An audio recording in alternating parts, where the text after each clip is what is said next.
Então, hoje o tema é Viva como se fosse verdade. Ela começa em Salmos 90, 14, dizendo: Sacia-nos de manhã com o teu amor infalível, para que cantemos de alegria e nos regozijemos todos os dias. A fome prolongada, ela pode deixar uma marca longa e duradoura em uma pessoa. Então, aqui ela conta que os avós dela, eles cresceram durante a Grande Depressão que teve nos Estados Unidos. Então, eles nunca desperdiçavam comida, o dinheiro. Eles sempre levavam as sobras das comidas dos restaurantes para casa, para poder alimentar a família. E que a avó da autora, ela mantinha um registro de cada item do supermercado que ela comprava. E depois que ela morreu, a autora encontrou uma pilha de cadernos que listavam cada compra, cada caixa de leite em pó, cada goma de mascar, porque ela usava um saquinho de chá vazios e para colocar tudo isso. Então, crescer passando fome, no caso a avó dela, que cresceu passando fome, marcou a forma como ela fazia as compras, como ela cozinhava, como ela comia, como ela economizava e como ela vivia. Porque isso foi uma escassez muito grande dela. Então, ela valorizou muito cada vez que ela tinha oportunidade de se relacionar, de estar à mesa, de relacionar-se com os alimentos. Então, ela comenta que quando ela começou o jejum dela, ela estava muito ansiosa por um preenchimento instantâneo, né? Que nos primeiros dias ela já fosse saciada.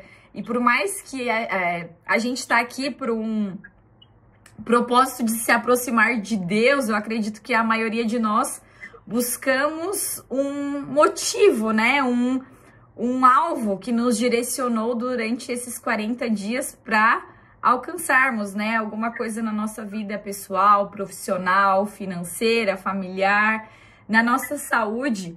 E ela disse que cada dia que ela acordava dela manhã, ela estava ansiosa para aquele propósito que ela tinha, né, traçado como alvo, se concretizasse. Mas muitos dias se passaram e isso acabou não acontecendo. Mas ela percebeu que ela estava pedindo para Deus aquilo que ela queria, né? Todos os dias ela acordava pela manhã, lia, né? Ia ler o livro ou preparar a palavra do livro, e aí ela estava esperando aquilo que ela queria dentro do coração dela. E isso aconteceu comigo. Todos os dias eu falava: ai, Deus, eu quero isso, por favor, né? Eu te peço isso. E aí eu pedi pelo trabalho do meu esposo, né? Abrindo aqui em confiança para vocês, que ele desse certo, que ele funcionasse. Então, todos os dias eu ficava ansiosa para ver se ele ia conseguir vender, se ele ia conseguir ser produtivo. E aí ela disse que chegou num ponto dos 40 dias dela, que isso aconteceu comigo no dia 38, que ela falou: não tá acontecendo tudo o que eu tô pedindo. E aí ela entendeu que, na verdade, ela não devia pedir para Deus o que ela queria, especificamente. Eu quero o trabalho, eu quero ter uma oportunidade profissional. Ela entendeu que ela deveria deixar nas mãos de Deus, porque Deus sabia o que era melhor para ela. E que muitas vezes a gente pede por uma promoção no trabalho, mas às vezes Deus tem um trabalho melhor pra gente, que a gente não sabe, né? Eu não sei se vocês já viram aquela foto que passa bastante recorrente na internet, que a gente pede para Deus um botão, uma rosa, né? Um botão só da rosa. Mas Deus tá ali atrás dele, segurando atrás dele com um buquê de flor, porque ele tem algo muito melhor para oferecer pra gente. Então, quando ela estava já no final do processo dela, mesmo ela sendo a escritora, ela também passou por o processo.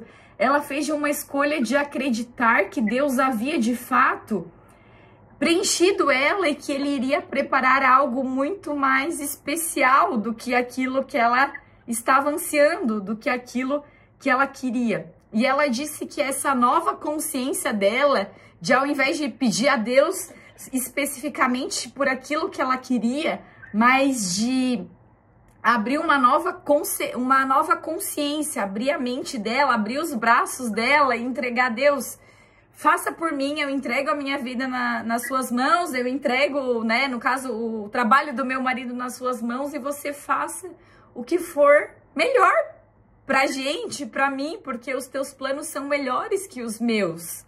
Né? A gente falou lá no início de que muitas vezes a gente quer colher o fruto, mas o fruto não tá maduro o suficiente. Se a gente tirar o fruto do pé e o fruto não tá maduro o suficiente, ele não vai estar com o seu sabor real, ele vai estar amargo, ele não vai, né, tá na sua melhor versão. Então a gente tem que esperar até o fruto cair do pé, porque quando ele cair do pé, significa que ele vai estar realmente na sua melhor versão. E devido à nossa ansiedade, essa nossa angústia, a gente acaba não usufruindo o melhor da vida, porque a gente quer ter controle. E Deus nos deu isso, né? Ele deu pra gente o livre-arbítrio pra gente tomar as decisões. E a gente pode tomar nossas decisões com as nossas próprias mãos.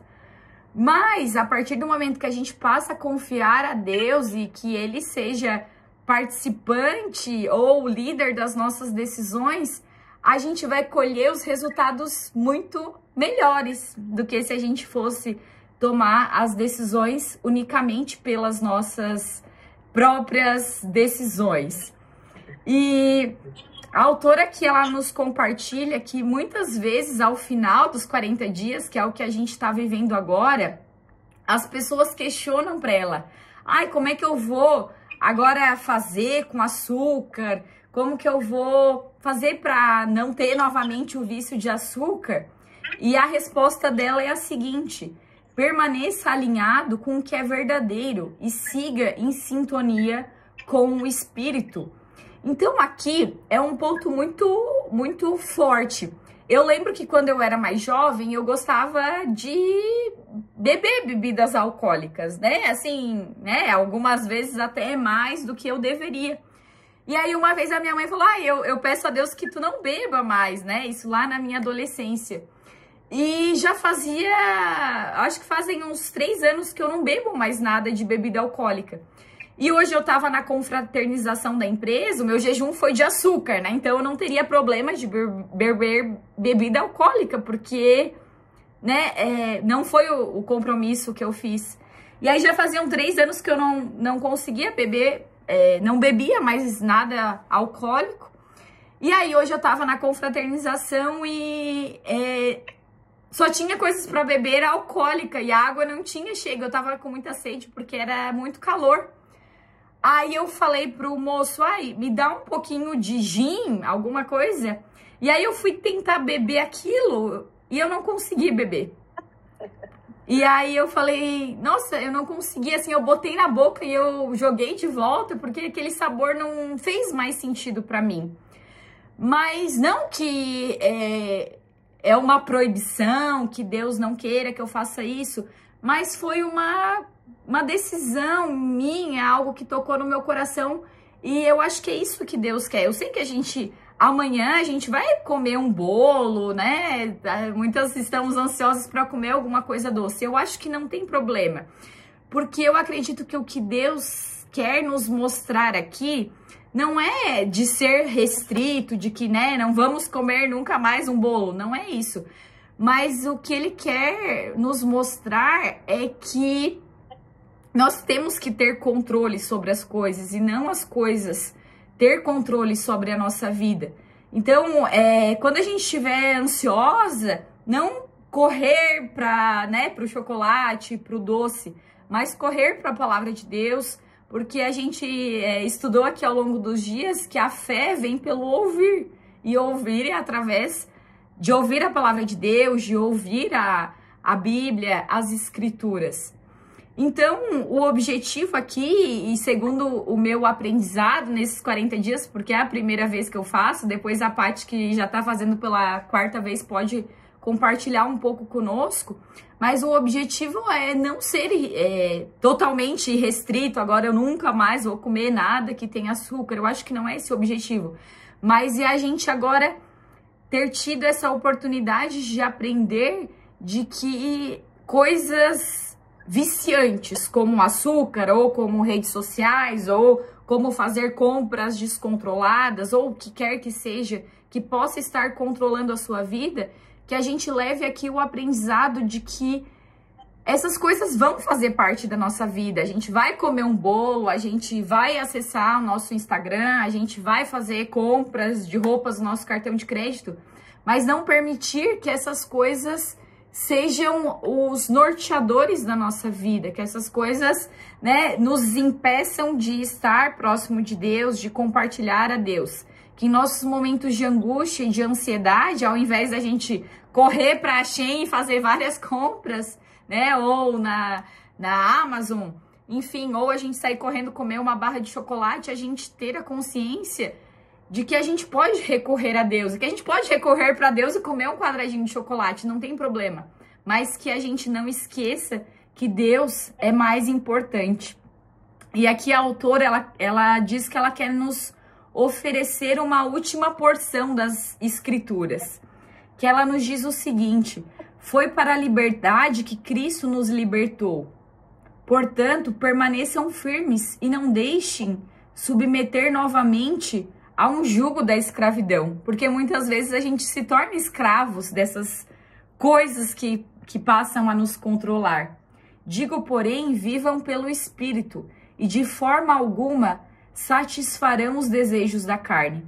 Pois a carne deseja o que é contrário ao Espírito, e o Espírito o que é contrário à carne. Eles estão em conflito um com o outro, de modo que vocês não fazem o que desejam, mas que são guiados pelo Espírito, não estão debaixo da lei. Meus amigos de jejum, é para uma nova liberdade que Cristo nos libertou. O Espírito de Deus que você tem consumido nesses 40 dias é chamado por você para resistir às tentações da carne. Porque a gente vai ter muitas tentações da carne, mas o fato da gente ter a consciência de que sim haverão tentações, mas que nós já estejamos cientes que isso vai acontecer e como que a gente pode recorrer a Deus para que isso não nos afete, isso é libertador, porque a gente vai continuar a nossa vida, mas tendo mais consciência sobre essas coisas. Permaneça próximo de Deus e você não correrá atrás de falsos deuses novamente. Preencha sua vida com o Espírito e você não se entregará à carne. Viva cada dia na verdade de Deus que o preencheu com Ele mesmo.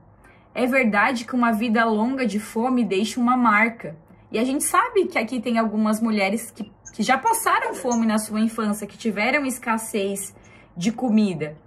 Mas preencha a sua vida com o Espírito e você se entregará à carne. Aqui é a oração da autora para finalizarmos o nosso devocional. Querido Senhor, deixe esse jejum deixar uma marca duradoura em mim. Você me satisfez com você mesmo e eu estou completa.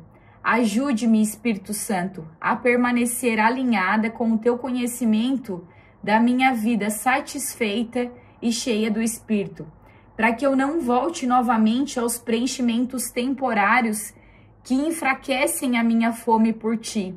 Mantenha-me faminta, Senhor, para que eu possa diariamente saber que você me tornou completa. Obrigada por esses 40 dias. Em nome de Jesus. Amém. Amém. Amém. Amém.